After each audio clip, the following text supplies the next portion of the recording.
Hi everyone, it's Mrs. Johnson. We are going to start on chapter 8 of Running Out of Time. It's on page 54. So we last read in chapter 7 that Jessie is having to blend in with some girls in a school tour from 1996 to actually watch the people in Clifton Village. So let's see if she makes it on the tour and what she finds out. Chapter 8. The woman who had herded Jessie and the others together walked right behind Jessie, so there was no chance to break off and escape. Teenagers, the woman snorted. The word sounded vaguely familiar to Jessie. She thought it might be like okay and shut up, another word from the future not allowed in Clifton. But why did the woman say it so angrily? Jessie gave up wondering and looked around. They were heading down the same corridor Jessie had crept through the night before, but in the bright light from those miraculous glass globes, now Jessie noticed pictures on the wall. Moving slowly toward them, Jessie saw they weren't paintings or drawings, but something else, something that seemed to capture scenes just as someone might see them. They were incredible. How could such pictures exist? Jessie remembered Mr. Smythe telling the school about a new invention called a daguerreotype, but she'd only half believed him. It sounded crazy that someone's image could be captured like that. And of course, she'd never actually seen a daguerreotype. The first one in the United States had been taken only the year before, in 1839. Maybe that's what these were. Why, she'd be the first person in Clifton to... Suddenly, Jessie realized how silly she was being. Everyone else walked by the pictures as though they were nothing. The rest of the world had seen hundreds of these daguerreotypes, probably. She had to remember that this was 1996, not 1840. Then Jessie noticed all these scenes were from Clifton.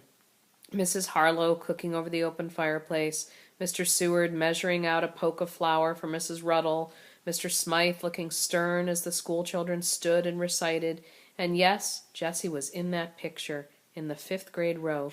She looked younger, but it was definitely her. Jessie looked around, wanting to tell someone how strange it was to see herself as she'd looked 2 years ago, but she couldn't. That was the last thing she should tell anyone.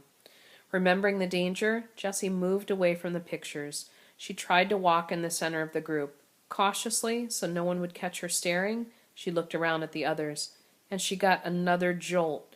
A few of the children, she discovered, were actually Negroes. At least their faces and hands were a shade or two darker than Jessie's.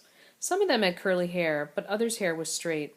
Jessie had never seen a Negro, and she was disappointed that their skin wasn't pure black and their hair pure curl, as she'd always heard.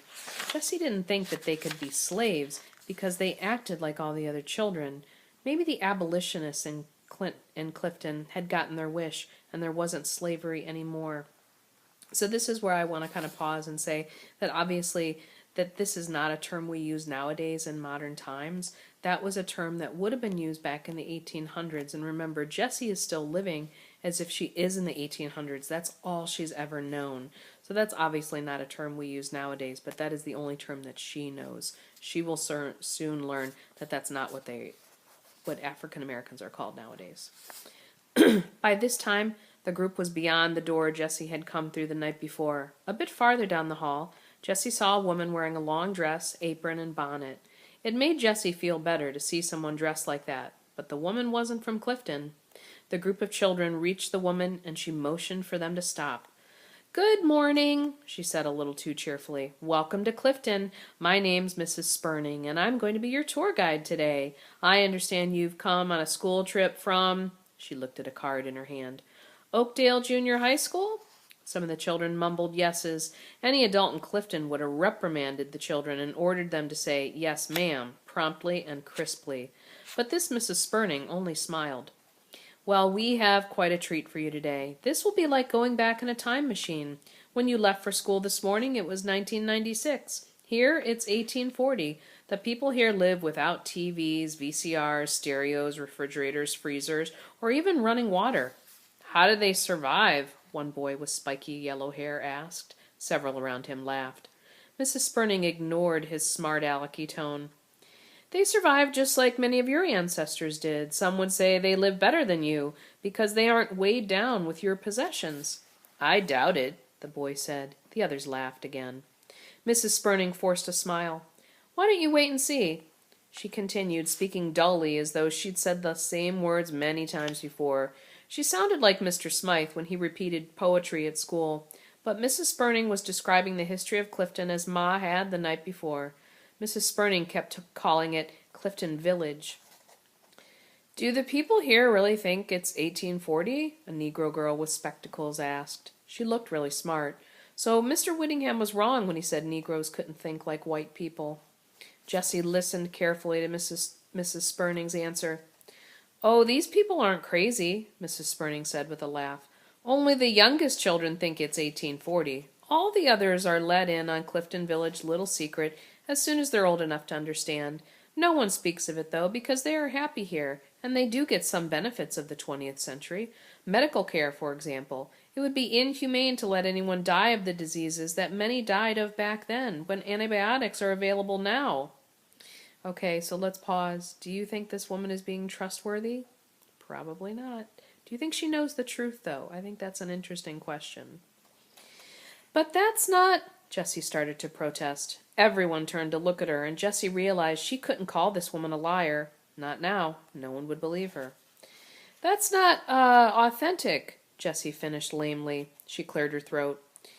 I'm not saying I want anyone to die, but how do we know this is really what 1840 was like? Now that's a good question, isn't it, children? Mrs. Spurning said in a sticky, sweet tone. She seemed to be making fun of Jessie. We could never be 100% sure, and things like the 20th century medical care will always make Clifton Village a little different from any real village of 1840. But we've researched everything about this period, and Clifton Village is as authentic as possible.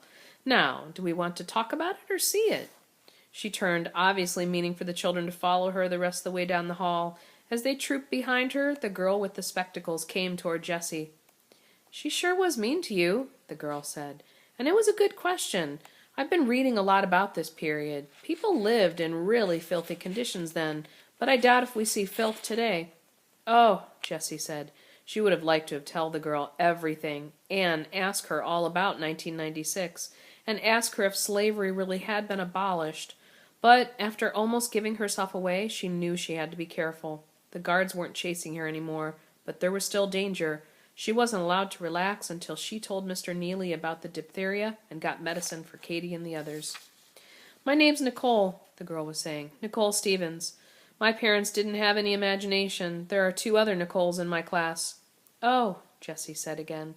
She had never met anyone named Nicole. It was pretty. I'm Jessie. Mrs. Spurning saved Jessie from having to say anything else. She stopped the group and began explaining the system of mirrors and cameras that allowed them to see everything happening above ground. They were under the village square right now. She pointed to an image on a wide stretch of glass, and Jessie saw Mr. Harlow pull up his wagon to the store. It was like the pictures back on the walls of the corridor, only Mr. Harlow was moving like in real life. One of his horses was missing a shoe, and Jessie had to stop herself from yelling out to him to get it fixed. He walked into the store, seeming unaware that 30 children were watching him. Off to the side, through each of these doors, you can see what's happening in the various shops and in each of the houses. Our monitors tell us, Mrs. Spurning glanced at a box above the group's head. There's bread being baked at Dr. Pfister's house. The potter is making bowls, and the blacksmith... Oh, you should see this. Come along. She led the children to a door marked Joseph Keyser, ESQ, Blacksmith. Inside was a room with about 50 chairs, more than could fit in Pa's shop. But against one wall, full length, was a clear image of Pa bent over a horseshoe glowing red. Jessie could hear the crackle of fire behind him and see the sweat flowing down his face. For a moment, Jessie forgot she wasn't standing in the shop herself, perhaps having stopped in after school to see Pa, but she couldn't feel the heat of the fire, and all these strangely dressed future children surrounded her. Some were snickering. Couldn't he find an easier way to do that? One boy asked. Shut up, Jessie said. He's the best. Okay. Do you think Jessie's going to be caught now? Because how would Jessie know he's the best if she's just a tourist on this? All right, we'll find out. We will continue.